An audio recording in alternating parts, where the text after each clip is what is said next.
सर्वांना मानाचा क्रांतिकारी जय भीम. सकाळपासून एक पत्र सोशल मीडियावर व्हायरल होत आहे. ज्या पत्रात लिहिलेलं आहे की पंचवटीत नाशिक जिल्ह्यात कोणत्याही मातंगांनी, शूद्रांनी, अस्पृश्यांनी मंदिराच्या परिसरात येऊ नये. निळा झेंडा, पिवळा झेंडा या ठिकाणी लावू नये आणि त्या परिसरात चप्पल घालून सुद्धा फिरू नये. शूद्रांना, मातंगांना, ढोरे, संभार यांना वाळीत टाकण्यात यावं. त्यांच्या घरी कोणीही जाऊ नये, कोणीही त्यांच्या हातचं पाणी पिऊ नये. अशा पद्धतीचं हे पत्र आज महाराष्ट्रभर व्हायरल होत आहे. आणि या पत्रात हा असा उल्लेख असल्यामुळे आज संपूर्ण बहुजन समाजात संतापाची लाट पसरलेली आहे. सर्वप्रथम या पत्राची चौकशी झाली पाहिजे आणि तात्काळ ज्यांनी हे पत्र व्हायरल केलं त्या सर्वांवर कडक कारवाई झाली पाहिजे अशी आम्ही मागणी करतो. आणि या पत्रात जे काही हा उल्लेख त्या ठिकाणी वापरण्यात आला त्याचा आम्ही निषेध करतो आणि याला आम्ही कठोर जबाब देतो की या पत्रात उल्लेख आहे की श्रीरामाच्या दर्शनाला कोणत्याही महारांनी येऊ नये. आम्ही त्या पत्राला उत्तर देतो की आता आम्ही महार राहिलो नाही आणि रामाचा आणि मंदिराचा आमचा कवडीचा संबंध राहिला नाही. त्या मंदिराशी आणि आमचं नातं 1935 पासूनच हे नातं आमचं तुटलेलं आहे. म्हणून मंदिराशी आणि देवधर्माशी आमचा कवडीचा संबंध नाही. त्या मंदिराच्या परिसरात आम्ही झुकूनही पाहत नाही. ते मंदिर, तो परिसर आज जरी पवित्र असेल तो डॉक्टर बाबासाहेब आंबेडकरांच्या पदस्पर्शाने पावन झाल्यामुळे त्या परिसरात आम्ही येतो. नाहीतर धुकूनही आम्ही कोणत्या मंदिराला पाहतही नाही. आणि निळा झेंड्याची अस्मिता, निळा झेंडा घेऊनच आम्ही संघर्ष करणार आणि निळा झेंडा घेऊनच आम्ही मैदानात उतरणार. आणि तुम्ही काय म्हणता की त्या परिसरात येऊ नका, निळा झेंडा तुम्ही लावू नका. अरे कोणाचा बाप आम्हाला निळा झेंडा लाव्यासाठी रोखते ते आम्ही बी पाहू. तुमच्या ताकद असेल तर निळा झेंडा लाव्यासाठी तुम्ही आम्हाला रोखून दाखवा.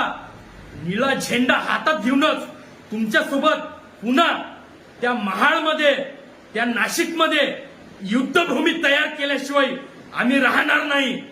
कोणाचा बाप आणि तुमचे बाप आम्हाला रोखतात ते आम्ही बी पाहू. हे बाबासाहेबांची औलाद पुन्हा त्या ठिकाणी युद्धभूमी केल्याशिवाय राहणार नाही. अरे नीच औलादी हो, तुम्हाला स्वतःचा इतिहास माहित नाही. आम्हाला शूद्र म्हणतात, आम्हाला या देशात अस्पृश्य म्हणतात. तुमचा स्वतःचा इतिहास तुम्हाला माहित नाही. हिंदू राष्ट्र म्हणायला चालले. हा देश हिंदू राष्ट्र होऊ शकते काय? अरे अळान सोट हो, तुमची मानसिकता कुठे गेली? हा देश सर्वभाव देश आहे. सर्व जाती धर्माचे, अखंड जाती धर्माचे लोक या भारतात राहतात. हा भारत, हा इंडिया याच नावानं हा देश ओळखला जाते. हिंदू राष्ट्र आयुष्यात कधी हिंदू राष्ट्र होणार नाही. भारताचं संविधान हे कोण्याही एका धर्माच्या, एका जातीच्या, एका व्यक्तीच्या आधारावर चालणार नाही. तर हे भारतीय संविधान प्रत्येक भारतीयासाठी, प्रत्येक भारतीय नागरिकांसाठी मूलभूत अधिकार देणारं भारतीय संविधान आहे.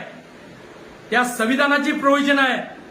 तुम्ही काय म्हणता की आम्हाला शूद्राला तुम्ही येऊ नका, आता अस्पृश्यता नष्ट झाली, कोणीही आम्हाला अस्पृश्य म्हणू शकत नाही. आर्टिकल 17 मध्ये डॉक्टर बाबासाहेब आंबेडकरांनी स्पष्ट लिहिलेलं आहे की आता अस्पृश्यता नष्ट झाली.